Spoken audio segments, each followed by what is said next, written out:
Y sobre todo, Saylor no solo pensaba, sino que vivía. Si buscaba una teología del corazón, no lo hacía por un sentimentalismo barato, sino porque le importaba el ser humano total, que llega a la unidad de su ser por la compenetración de espíritu y cuerpo, de las profundidades ocultas del sentimiento y de la visible claridad del entendimiento. Solo se ve bien con el corazón, dijo Antoine de Saint-Exupéry. Si se compara el progresismo sin vida de Matthias Fingerloss con la riqueza y la profundidad de Saylor, se puede comprobar palpablemente hasta qué punto es esto verdad. Solo se ve bien con el corazón. Saylor veía en profundidad porque tenía corazón. De él podía surgir algo nuevo, portador de futuro, porque vivía de lo permanente y porque ponía a disposición de este fin su vida y su propio ser. Y con esto hemos llegado al punto decisivo. Solo quien se da a sí mismo crea futuro. Quien solo quiere enseñar, quien solo desea cambiar a los otros, permanece estéril. Mas así, hemos llegado también a aquel otro hombre que fue adversario, tanto de Saylor como de Wessenberg. Clemens Maria Hofbauer, el panadero bohemio que fue canonizado. Ciertamente este hombre era, en algunos aspectos, estrecho de miras e incluso un poco reaccionario. Pero era un hombre que amaba, que se ponía al servicio de los demás, con toda su pasión intacta.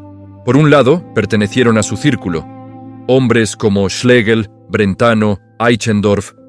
Por otro, estaba incondicionalmente a disposición de los más pobres y abandonados, sin reservarse nada para sí, sino dispuesto a asumir cualquier ofensa, si con ello podía ayudar a los demás. Y de este modo, los otros podían descubrir a través de él de nuevo a Dios, como él mismo, desde Dios, había descubierto a los demás y sabía que necesitaban algo más, que instrucción en el cultivo de la fruta y en la ganadería.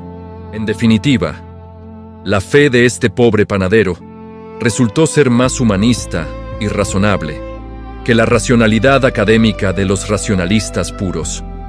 De hecho, lo que sobrevivió y lo que surgió como futuro de las ruinas de finales del siglo XVIII fue algo completamente distinto de lo que habían supuesto Gobel o Fingerloss.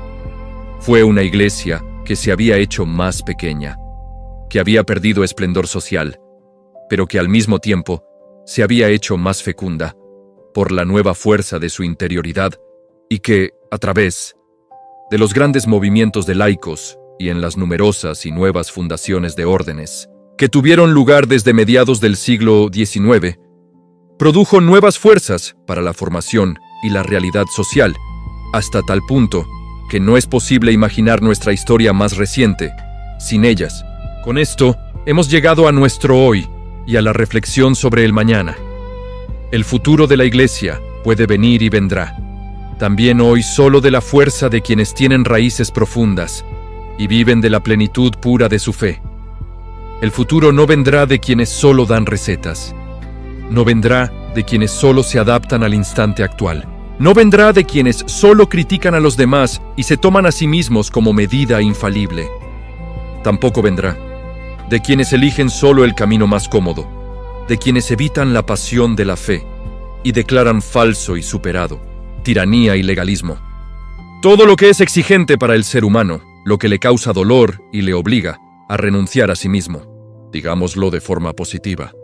El futuro de la Iglesia, también en esta ocasión, como siempre, quedará marcado de nuevo con el sello de los santos, y por tanto por seres humanos que perciben más que las frases que son precisamente modernas, por quienes pueden ver más que los otros, porque su vida abarca espacios más amplios.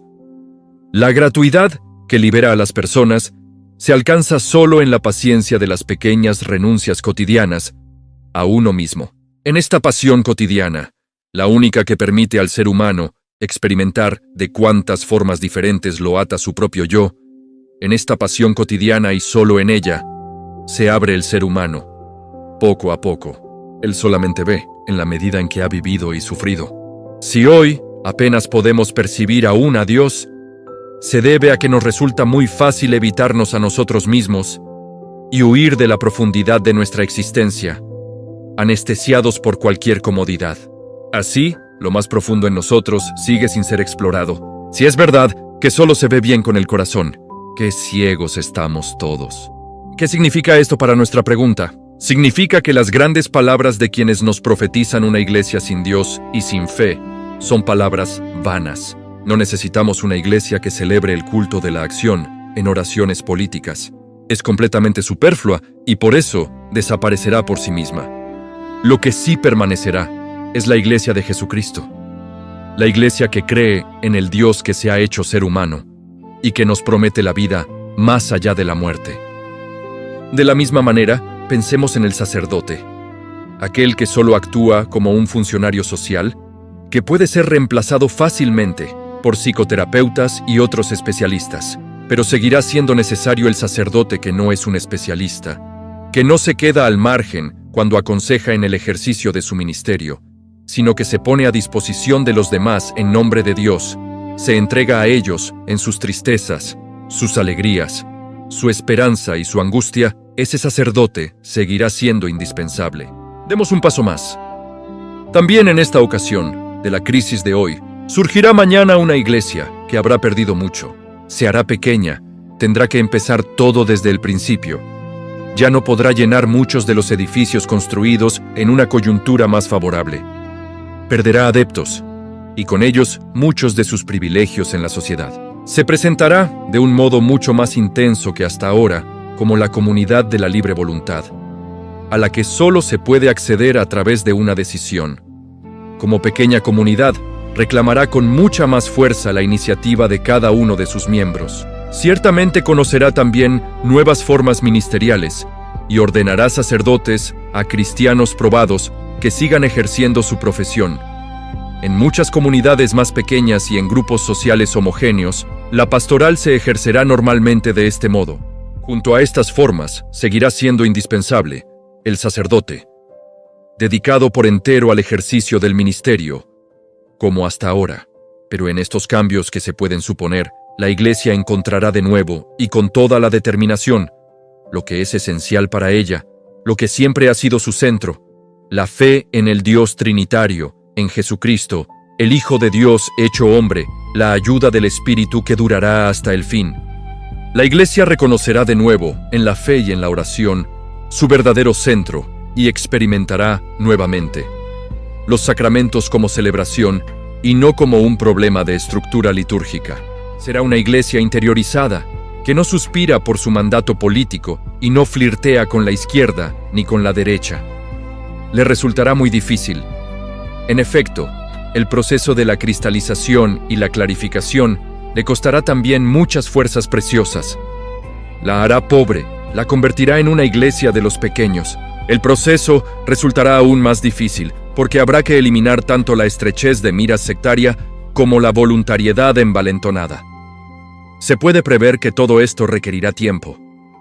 El proceso será largo y laborioso, al igual que también fue muy largo el camino que llevó de los falsos progresismos en vísperas de la Revolución Francesa, cuando también entre los obispos estaba de moda ridiculizar los dogmas y tal vez incluso dar a entender que ni siquiera la existencia de Dios era en modo alguno segura, hasta la renovación del siglo XIX.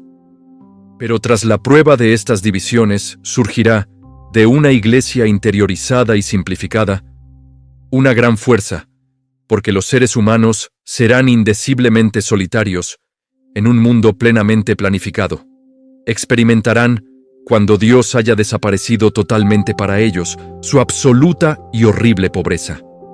Y entonces descubrirán la pequeña comunidad de los creyentes como algo totalmente nuevo, como una esperanza importante para ellos, como una respuesta que siempre han buscado a tientas. A mí me parece seguro que a la Iglesia le aguardan tiempos muy difíciles. Su verdadera crisis apenas ha comenzado todavía. Hay que contar con fuertes sacudidas, pero yo estoy también totalmente seguro de lo que permanecerá al final. No la iglesia del culto político, que fracasó ya en Gobel, sino la iglesia de la fe. Ciertamente ya no será nunca más la fuerza dominante en la sociedad, en la medida en que lo era hasta hace poco tiempo. Pero florecerá de nuevo y se hará visible a los seres humanos como la patria, que les da vida y esperanza más allá de la muerte. Gracias por acompañarme en esta reflexión. Si te gustó, dale like y suscríbete para más contenido como este. Nos vemos en el próximo video.